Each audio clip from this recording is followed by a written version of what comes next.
bienvenue à cette première table ronde du Forum de la transformation RH, première table ronde consacrée au dialogue social, et notamment au dialogue social comme vecteur de la reprise économique. Alors, on le sait, depuis 2017 et le début du mandat d'Emmanuel Macron, le dialogue social a été particulièrement challengé, notamment par les ordonnances de 2017, mais avait fini par trouver son allure de croisière en 2019. On se souvient des 80 000 accords signés dans les entreprises. Et puis est arrivé 2020. 2020 a tout balayé quasiment.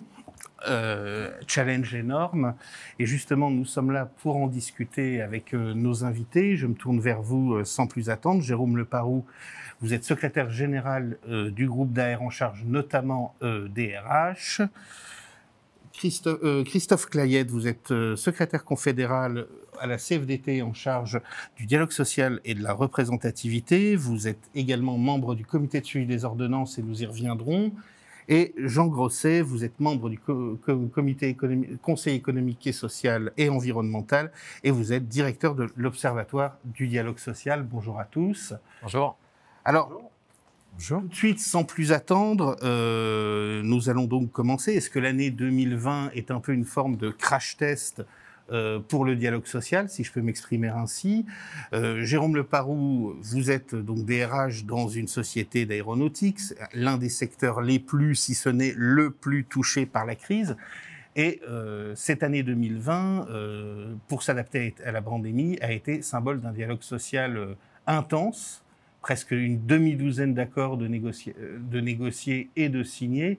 Alors, est-ce que vous pouvez nous raconter un petit peu comment cette période a été vécue au sein de DAER et justement quel investissement a dû se faire entre direction et organisation syndicale pour adapter l'activité à la pandémie et à ses conséquences économiques et sociales? Oui. D'abord, le crash, ce n'est pas un terme qu'on aime beaucoup dans l'aéronautique. Pardonnez-moi. Mais effectivement, on a vécu une année absolument extraordinaire dans tous les sens du terme. Le secteur aéronautique a perdu 40% de son activité en l'espace de quelques semaines. Et nous avons devant nous une crise qui est exceptionnellement longue et profonde dans la mesure où les prévisionnistes considèrent que le niveau du trafic aérien ne retrouvera son niveau de 2019 qu'à compter de 2023, 2024, 2025, voire au-delà. C'est donc une transformation profonde qui nous a fallu mettre en œuvre et pas simplement un ajustement conjoncturel. Et ça, c'est déjà un premier élément important à avoir en compte. Le deuxième élément, c'est que finalement, dans cette crise sans précédent, on a en fait deux crises. On a d'abord la crise sanitaire et ensuite la crise économique. Et au fond, la manière dont la crise sanitaire a été gérée du point de vue du dialogue social est, de mon point de vue, un déterminant important des conditions de succès de la gestion sociale de la crise économique. Un certain nombre d'entreprises vous le diront, en tout cas certains de mes collègues m'en font part, on a parfois vécu dans l'adversité, et pour mettre l'ensemble des salariés en sécurité, une forme de lune de miel du dialogue social. Les postures sont tombées. Certains partenaires sociaux se sont révélés, de part et d'autre d'ailleurs, des organisations syndicales ou la direction, pour vraiment agir de manière collective dans l'intérêt du collectif humain. Dans cette année très dense du point de vue du dialogue social, nous avons commencé par signer 3 accords d'activité partielle. Le premier, un peu comme tout le monde, sans savoir quelle serait la profondeur de la crise. Un premier accord pour 6 semaines, avec des mesures d'accompagnement du pouvoir d'achat, qui correspondent aux valeurs de l'entreprise familiale qui est derrière. Le deuxième, en se disant, bon, il faut qu'on allonge un peu tout ça et on va préserver une mesure pouvoir d'achat moindre, parce que finalement, on commence à sentir dans les coûts un certain nombre de difficultés. Et puis le troisième, finalement, au cœur de la crise, en disant, maintenant, on n'a plus vraiment les moyens. Donc, on est sur un chômage partiel, entre guillemets, sec. Mais on a discuté de manière quasiment quotidienne pendant cette période pour mettre autour de la table l'ensemble des contributeurs à la régulation du corps social. Le fait d'avoir géré, il me semble, cette partie sanitaire dans cette proximité et en mettant en œuvre les valeurs que nous affichons, pas simplement dans les mots mais dans des accords, a fait que nous avons pu démarrer très vite, peut-être d'ailleurs trop vite, au départ, au dire de nos interlocuteurs syndicaux, la gestion de cette crise économique. Mais enfin, nous sommes rentrés dans la crise économique avec, en quelque sorte, une dynamique qui était une dynamique de cohésion sociale. Alors après, la difficulté la plus importante nous attendait.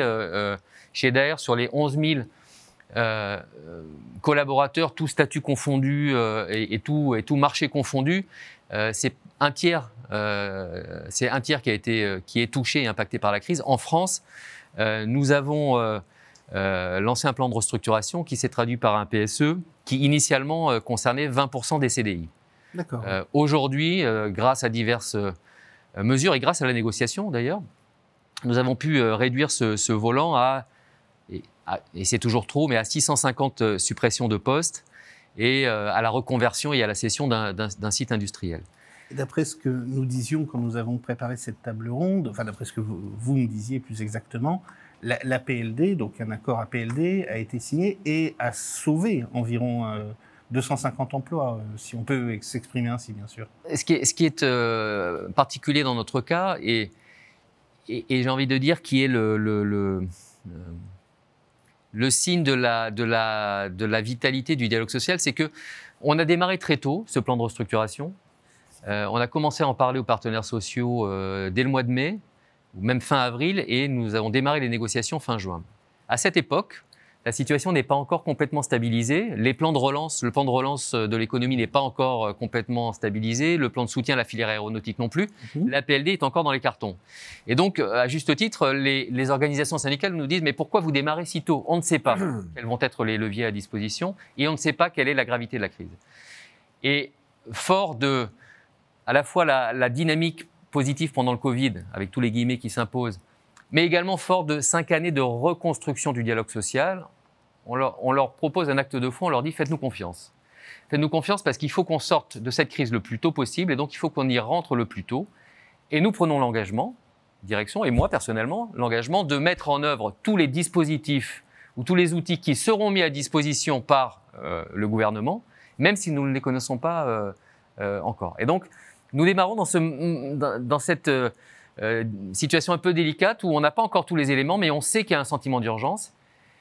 Et c'est là où, évidemment, comme souvent, le temps du dialogue social n'est pas toujours le temps de la décision business. Et on saute ensemble dans la piscine, les dispositifs arrivent, on s'en empare collectivement.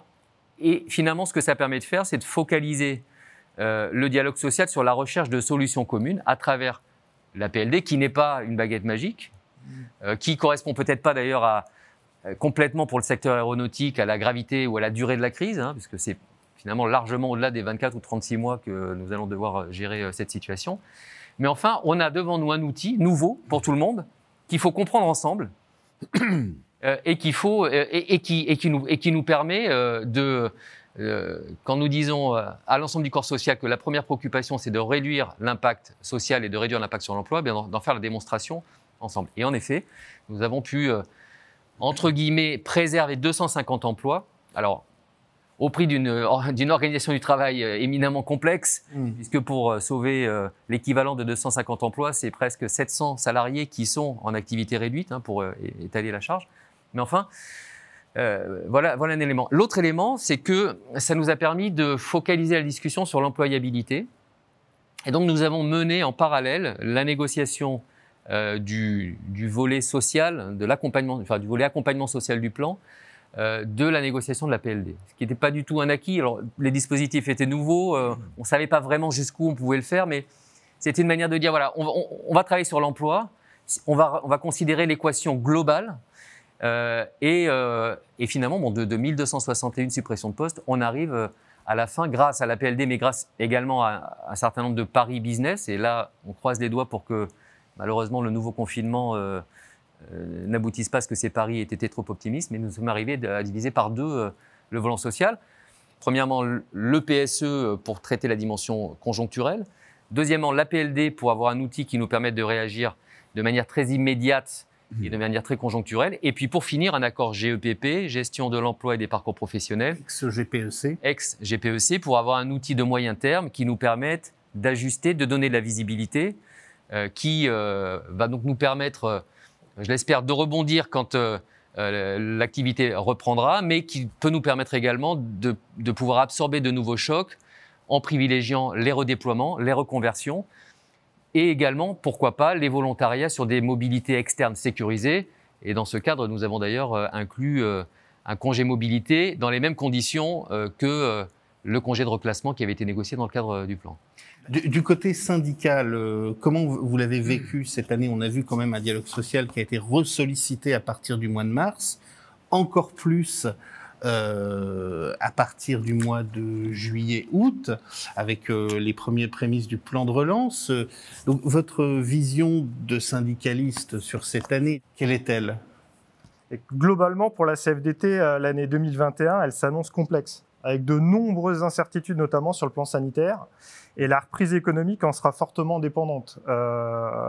Mais celle-ci, elle dépendra également de la capacité à stabiliser la crise et à relancer l'économie. L'une des priorités de 2021 pour la CFDT, ce sera vraiment de continuer à sauvegarder l'emploi et soutenir les travailleurs les plus précaires, en agissant dans le cadre d'un dialogue social à tous les niveaux, entreprises, branches, interprofessionnels, et en rendant vivants et efficaces les dispositifs d'aide et d'accompagnement que nous avons déjà obtenus.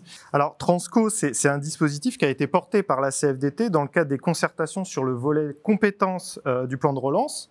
Ce dispositif, il a vu ses contours précisés et une entrée en vigueur début 2021. Là, la liste vient d'être publiée, il y a à peu près une centaine... 98, voilà, vous êtes très précis. Transco, il s'adresse vraiment aux salariés, et ça j'insiste, confrontés dans un secteur ou une entreprise à une restructuration due à un retournement durable du marché. L'idée, c'est de former massivement des salariés dont les métiers sont menacés afin qu'ils puissent évoluer à l'intérieur ou à l'extérieur de l'entreprise ou dans un autre secteur d'activité. Le dispositif, il permet vraiment un maintien du contrat de travail et de la rémunération pendant la durée de la formation. L'État prend en charge 100% de la rémunération et la formation des salariés des entreprises de moins de 300 salariés. La prise en charge est de 75% dans les entreprises de 300 à 1000 et de 40% dans les entreprises de plus de 1000. Je me tourne vers vous, Jean Grosset, l'analyste et l'observateur du dialogue social que vous êtes.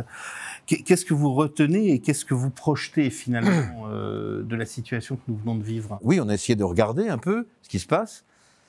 C'est vrai que comparé à des déclarations du début de quinquennat, les syndicats sont dans les entreprises, et je respecte beaucoup les négociations d'entreprise, mais dès qu'ils passent sur le plan interpro, c'est de la politique, on a changé quand même. C'est-à-dire que les grandes questions, quand il y a une crise, quand il y a une grande question, on a quand même besoin des syndicats.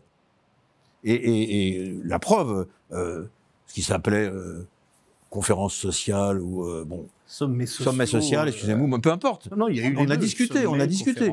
Quand il y a eu des grandes questions de santé, on a discuté. Et il y a eu des accords, que Christophe a rappelé à l'instant, des accords. Bien, c'est pas rien, 2 accords. Et puis il y a eu aussi il y a des comités de suivi. Le plan de relance est suivi, quelque chose qu'on en pense, il est suivi. Sur le plan jaune, c'est suivi. Il y a même eu des rapports qui ont été faits. Il y a un agenda social. Ça n'existait pas avant. Il y a un agenda social qui a eu lieu. L'agenda social, d'ailleurs, il y a des travaux qui ont été faits. Je pense aux plateformes. C'est-à-dire qu'on a quelqu'un au Conseil économique, Sophie Thierry, qui a fait un excellent travail là-dessus. Mais il y a des plateformes. Sur le fait, il y a eu un rapport Frouin. Parce que tout le monde reconnaît qu'en ce moment, plutôt des jeunes, mais même des moins jeunes, courent sur leur vélo à travers Paris pour livrer des paquets. Puis quand il y a un accident, on s'aperçoit que c'est eux qui remboursent le bras cassé. Donc tout ça fait que, moi je trouve qu'il y a des choses qui ont bougé. Et nous trouvons tous, d'ailleurs, qu'il y a des choses qui ont bougé et qui ont réaffirmé quand même la place du syndicalisme et de la négociation. Ça, on ne peut que s'en féliciter. Après, il reste des choses qui sont le produit de la situation. La démonstration qui a été faite sur les transitions collectives, moi je la partage tout à fait. C'est très important comme signal. Mais ça amène quand même, quand on regarde, je regardais hier soir un rapport du nouveau directeur général du travail, Pierre Ramin, qui indiquait qu'il y avait eu 9000 accords d'entreprise, surtout sur les congés payés et les APLD, donc les congés de longue durée. Bon. Une petite remarque quand même, on n'a pas à rougir du modèle social français. Il faut quand même rappeler que ce qui s'appelle l'activité partielle, c'est l'objet d'une négociation de 2013 qui aboutit à une loi de sécurisation de l'emploi. Et que le bilan qui a été tiré de 2008 de la crise qu'on a connue fait qu'on n'a pas à rougir, au contraire, de l'activité partielle. Et c'est même fondamental. Je ne sais pas ce que donnerait la France sans activité partielle. Si, des émeutes. C'est pas les États-Unis. des émeutes. Donc je pense que ça, c'est très important. Et par contre, après, il y a une réflexion qui est faite. Et quand on regarde, nous, l'interrogation que l'on a, c'est en reconnaissant le mérite des syndicalistes de travailler sur ces questions, et des employeurs qui négocient. Après, il y a la question, la tendance générale. Il y a eu, de mémoire, le chiffre, je crois, il y a eu 804 PSE. Bien. Ça va dans quel sens? Est-ce que les PSE, ça va dans quel sens? C'est-à-dire, il y a des PSE, vous l'avez discuté, contraints. La crise est tombée sur tout le monde. Et ce n'est pas les mêmes symptômes que la crise de 29, c'est une autre crise. Elle est tombée sur tout le monde. Mais est-ce que ce sont des PSE où la contrainte fait qu'on a un dialogue social loyal? Ou est-ce que c'est des effets d'aubaine qui emportent les choses? C'est très intéressant. Et l'aspect dialogue social loyal, il est fondamental. Il est vraiment fondamental. C'est-à-dire que dans les accords qui vont être passés, c'est une banalité de dire que sans dialogue, on ne peut pas y arriver. Surtout en situation de crise. Parce que j'avais remarqué ce qui s'était passé chez Renault au début de la crise. Il y a quand même un état d'esprit général des salariés. Tout le monde est un peu replié. Les syndicats sont en difficulté parce qu'il faut même qu'ils fassent un travail de fou. Mais quand, d'un seul coup, les gens percutent qu'il y a une véritable injustice sociale, là, il y a un problème. Je me rappelle des manifestations sur Renault. La direction devait bouger. Parce que c'est toute la population qui se mobilisait. Donc je crois que, alors, deux autres choses sur lesquelles on essaie de réfléchir, nous aussi, en reconnaissant quand même le travail qui a été fait. Puis le travail des syndicats, ils ont fait un travail de service extraordinaire. Quelles que soient les confédérations, vous avez des sites avec des réponses aux questions posées, à toutes les grandes foires aux questions. C'est un travail gigantesque. Les gens n'étant plus présents, ne se réunissant plus comme avant, il faut répondre. Il faut répondre à la femme ou à l'homme qui est délégué syndical dans une entreprise et qui a besoin de réponse à la question « Qu'est-ce que je fais de mes congés? Qu'est-ce qui se passe? Comment ça se passe ?» Donc voilà. Donc moi je pense qu'il y a une chose qui est positive. Quelles sont les questions qu'on voit toujours devant nous? L'orientation générale sur les PSE, bien. Et deuxièmement, après, est-ce que c'est loyal ou pas? C'est une discussion. Deuxième chose aussi, c'est la suite. Moi, j'ai bien aimé quand vous disiez l'un et l'autre. Bien sûr qu'il faut se défendre à un moment donné, mais on peut avoir aussi une vision optimiste, c'est exagéré de dire ça, mais d'avenir autour du plan de relance. Par exemple, prenez les transports et la filière hydrogène. C'est intéressant de discuter de ça. Est-ce qu'on se lance là-dedans? Est-ce que les syndicats sont associés à ça? Les syndicats, c'est pas seulement qu'il y a du grabuge. C'est vraiment, à un moment donné, est-ce que oui ou non, on les associe à une réflexion d'avenir pour créer des emplois?